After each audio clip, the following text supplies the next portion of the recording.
The storm had arrived without warning, as they often did on the frontier world of Altheria 7. Oliver stood at the doorway of his modest farmhouse, watching the violet lightning tear across the sky. Rain hammered against the corrugated metal roof, and the wind howled through the valley like a wounded beast. He was about to close the door when he heard a sound that didn't belong to the storm. A weak, plaintive cry, almost lost in the thunder. Oliver grabbed his weather cloak and stepped into the deluge, his boots immediately sinking into the mud. "Hello," he called out, squinting against the rain. "Anyone out there?" The cry came again, and this time he followed it to the old barn. Inside, huddled against a hay bale, was something Oliver had only seen in government briefings and warning broadcasts. A dragon child. The creature was no larger than a human toddler, its crystalline scales shimmering even in the dim light. One of its wings hung at an awkward angle, clearly broken. The dragon child looked up at Oliver with eyes that burned like molten gold, filled with fear and pain. Every instinct screamed at Oliver to back away. The Draconian Empire had been humanity's enemy for 3 decades. Their adult warriors could level cities, and even their young were considered dangerous. Harboring one was treason, and yet Oliver saw past the scales and the legends. He saw a child, injured and terrified, caught in a storm far from home. "Easy there," he murmured, approaching slowly with his hands raised. "I'm not going to hurt you." The dragon child hissed weakly, but made no move to flee or attack. Oliver carefully scooped the creature into his arms, surprised by how light it was, and carried it back to the farmhouse. Inside, Oliver laid the dragon child on his couch and examined the broken wing. The creature watched him warily, but seemed to understand he meant no harm. Oliver had some experience with veterinary medicine. You had too when you lived this far from civilization, and he carefully splinted the wing using materials from his first aid kit. "There," he said softly.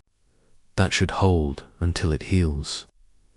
The dragon child's eyes widened, and it made a series of clicking sounds. Oliver didn't speak Draconian, but he recognized gratitude when he saw it. He prepared warm broth and offered it in a bowl. The dragon child lapped at it eagerly, its small body shivering.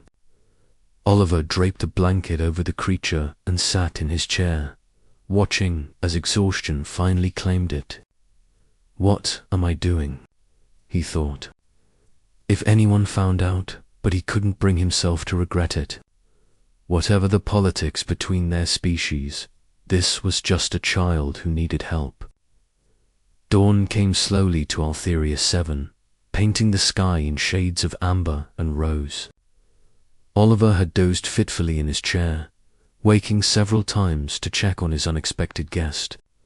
As the first rays of sunlight streamed through the windows, he heard voices outside. His blood ran cold. Through the window, he saw them 3 draconian warriors, their massive forms silhouetted against the rising sun. They were at least 9 feet tall, their adult scales gleaming like polished obsidian. One of them, a female with intricate markings along her neck, stepped forward. Oliver's hand moved instinctively to the plasma rifle he kept by the door. But before he could reach it, the dragon child stirred on the couch. It let out an excited chirp and tried to flap toward the window, wincing when its splintered wing prevented movement. The female warrior's eyes locked onto the farmhouse, and in 3 massive strides, she was at the door. Oliver's heart hammered as he opened it, knowing his rifle would be useless anyway. "Human," the warrior said in perfect, if heavily accented, standard. Her voice was like grinding stone. "You have our youngling." Oliver stepped aside, allowing her to enter. The dragon child chirped again, and the warrior's fierce expression softened in a way Oliver had never imagined possible from a draconian. She rushed to the couch, her massive claws somehow gentle as she examined the child. "You tended her wounds," the warrior said, looking at Oliver with those burning eyes. "You splintered her wing. She was hurt," Oliver said simply. "I couldn't just leave her in the storm." The warrior stood to her full height, and Oliver prepared himself for whatever came next. Death, probably. Quick if he was lucky. Instead, she placed one massive claw over her chest in what he recognized as a salute of respect. "I am Isabella of the Crimson Flight, High Commander of the Eastern Territories," she said. "This is my daughter. We have searched through the night, fearing the worst. The storm separated our scouting party, and she was lost." Oliver nodded, unsure what to say. Isabella's eyes studied him intensely. "Do you know what your people would do if they discovered you aided us?" "I have some idea, and yet you did it anyway." It wasn't a question. "We have been told humans are cruel, selfish, that they value nothing but their own survival. I have led campaigns against your colonies. I have seen humans fight with cunning and ferocity. But this," she gestured to her daughter, warm and safe under Oliver's blanket.